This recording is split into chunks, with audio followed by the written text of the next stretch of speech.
बघा या राज्यामध्ये एकूणच गृह खात्याचं काम आणि एकूण पोलिसांच्या संदर्भात झालेल्या घटना हेच सांगतं की पोलीस आता डिमॉरलाइज झाला आहे. थेट पोलिसांना टार्गेट आता का होत आहे. पोलीस काल परवा आपण पाहिलं की एका निष्पाप पोलिसांचा बळी चंद्रपुरात गेला, भांडण सोडवायसाठी गेला आणि हल्लेखोर गुंड पोलिसावर तुटून पडतात आणि त्याचा खून करतात. हे या ठिकाणी हे स्पष्ट दर्शवत आहे की पोलिसांची लढण्याची क्षमता आता कमी झाली आहे. पोलिसांची वर्किंग जे एक दरारा होता तो दरारा आणि धाक कमी झालेला आहे.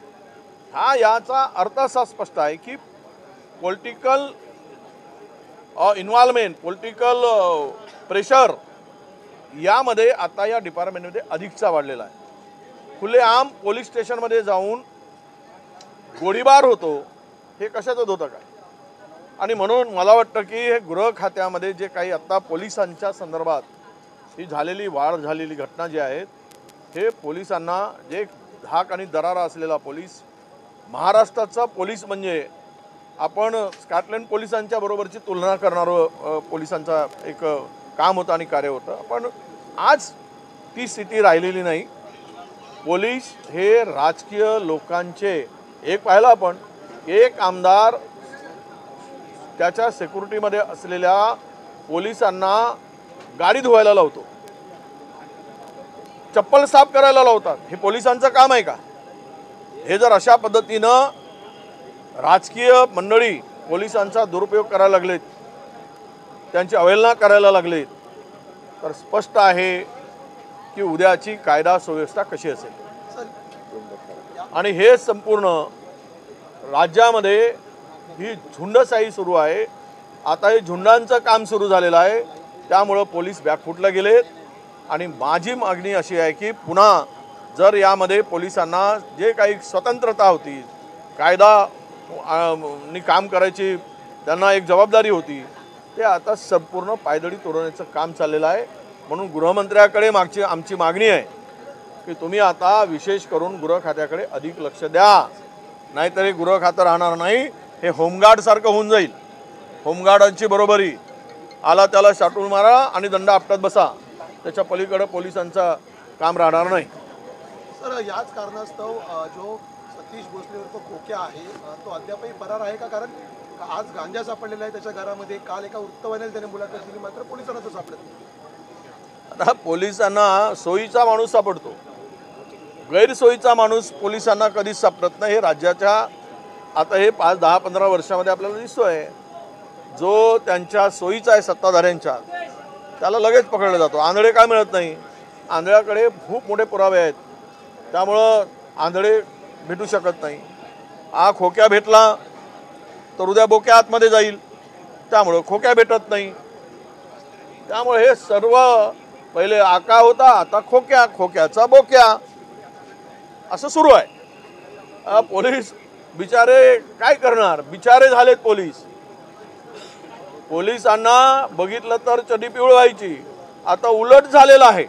त्यावर मी बोलणार नाही. पंकजा मुंडे यांनी एका मुलाखतीत सांगितलं आहे की पक्षश्रेष्ठींनी फडणवीसांनी सुरेश धस यांना समज द्यावी. जाहीररित्या ते कॅमेरा घेऊन सगळीकडे फिरतात, मात्र धनंजय मुंडे यांच्यासोबत गपचूप भेट का घेतली? एकंदरीत आता पक्षामध्येच कुठेतरी भाजपच्या कुठेतरी एकमेकांच्या विरोधात त्या कुरघोड्या सुरू झाल्या आहेत का? असं बीडचं राजकारण असलेलंच आहे. आता तो बीडच्या एकूण राजकीय परिस्थिती बघता मला वाटतं की आता कुरघोडीचं राजकारण मोठ्या प्रमाणात सुरू झालं आहे.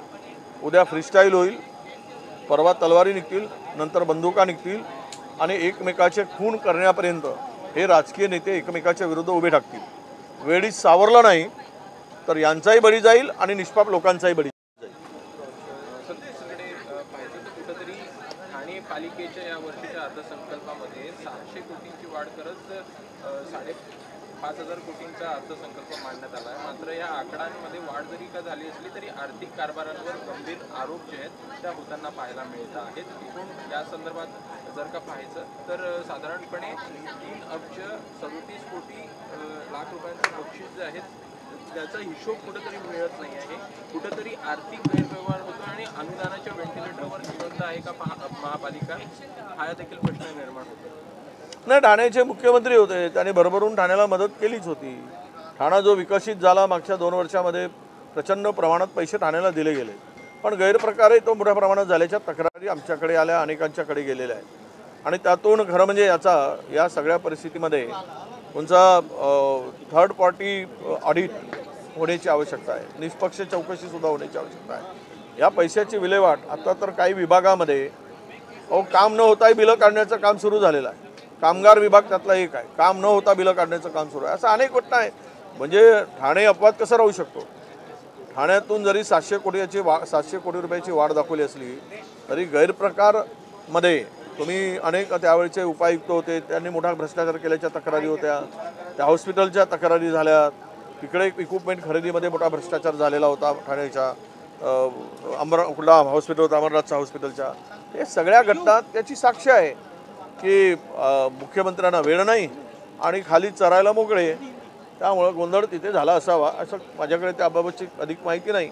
पण तक्रारी मात्र मोठ्या प्रमाणात आहेत, त्याची चौकशी व्हावी एवढी मागणी मी करेन.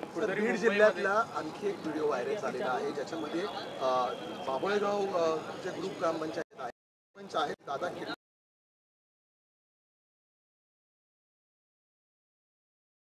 सरपंच आहे तो धनंजय देशमुख यांचा साडू आहे. मी सांगितलं आता, त्यावर काय बोलू. बीड म्हणजे बिहारला मागे टाकणारा बीड झाला आहे. त्या बीडमध्ये बीडच्या बिळात मोठ्या प्रमाणात गुन्हेगार लपलेले आहेत आणि त्या बिळातील गुन्हेगार जोपर्यंत बाहेर काढून त्यांना संपवत नाही तोपर्यंत बीड शांत होणार नाही आणि बीडमध्ये अशा घटना वारंवार घडत राहतील, निष्पाप लोकांचा जीव जात राहील. वरटीवार जी रामदास कदम जी ने कहा है कि अगर लाडली बहन योजना बंद कर देते तो 10 नई योजना शुरू की जा सकती है.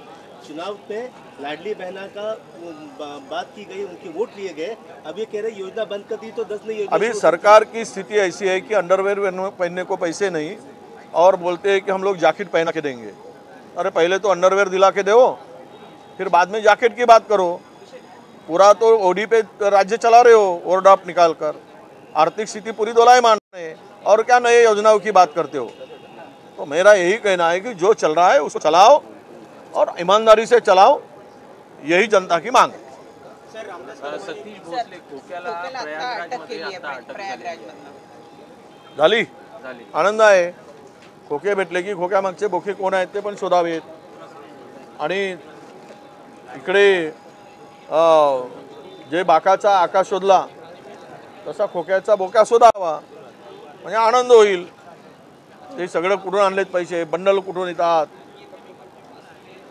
सोन्याचा खजाना कुठून येतो, कोणाचा आशीर्वाद आहे, सगळं शोधण्याची आवश्यकता आहे. शोधलं पाहिजेत.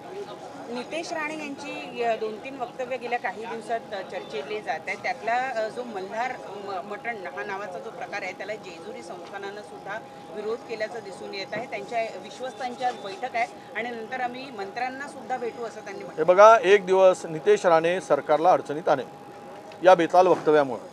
आम्हाला अडचणीत आणण्याची गरज नाही. सरकारला अडचणीत आणण्याचं काम भविष्यात नितेश राणे करतील आणि आम्ही त्यांच्यावर जबाबदारी सोपवली आहे. तू कर आणि बोल. काय चाललंय खरं म्हणजे अशा पद्धतीनं लोकांच्या म्हणजे धार्मिक भावना, समाजाच्या भावना, महापुरुषांच्या संदर्भात वक्तव्य. आता त्यांनी ते मल्हार मटण, मल्हारराव होळकर काय मटणच खात होते काय, मटण कापत होते काय? त्यांचा घराणं कुठलं, मल्हार नावाचं आलं कुठून दे. अनेकांनी मल्हार नाव का ठेवलेत? मल्हारराव होळकरांची कामगिरी आणि शौर्यत्व पाहून ठेवलेलं आहे आणि त्याचं नाव द्या. काय ही बुद्धी आहे? मला वाटतं की आता भारतीय जनता पक्षाने नितेश राणेंना पक्षाचा भाट म्हणतो ना, तो भाट म्हणून त्याला सोडलं असावं आणि ते भाट पक्षाचं काम उत्तम करत आहे असाच त्याचा अर्थ होतो. धन्यवाद.